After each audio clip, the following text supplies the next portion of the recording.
الرجيم بسم الله الرحمن الرحيم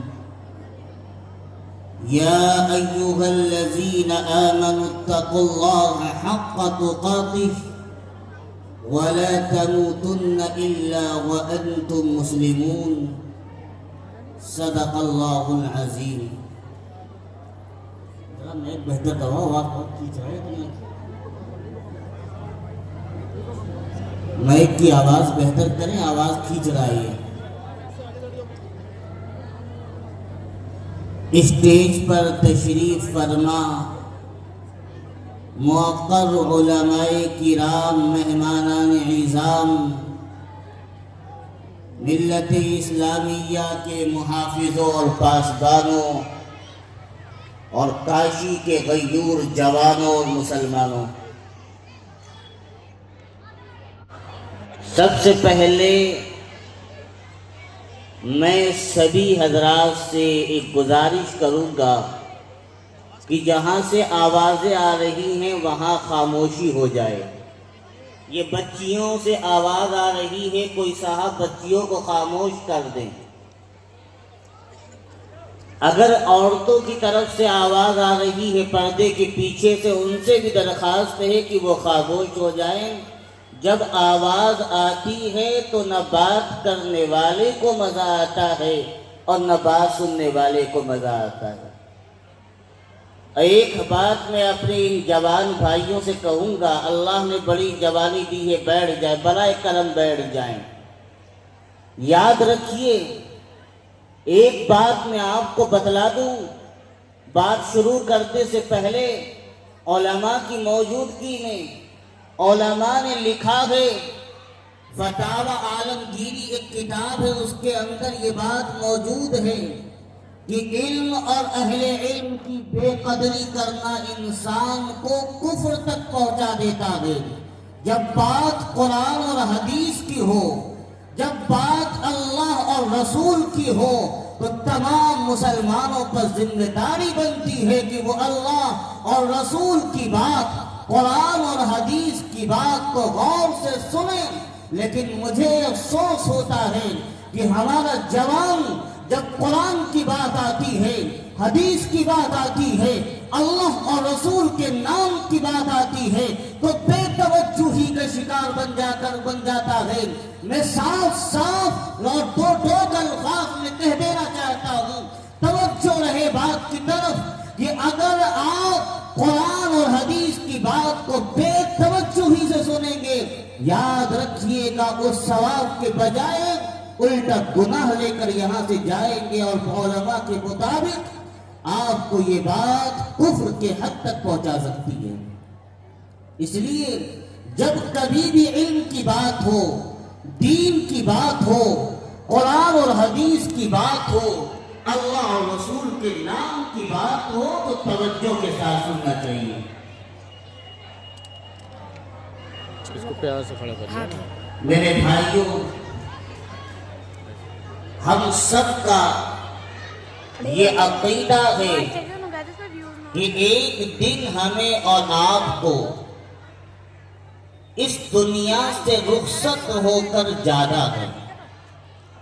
ایک دن ہمیں اور آپ کو یہ دنیا چھوڑ کر اللہ سے ملاقات کرنی ہے.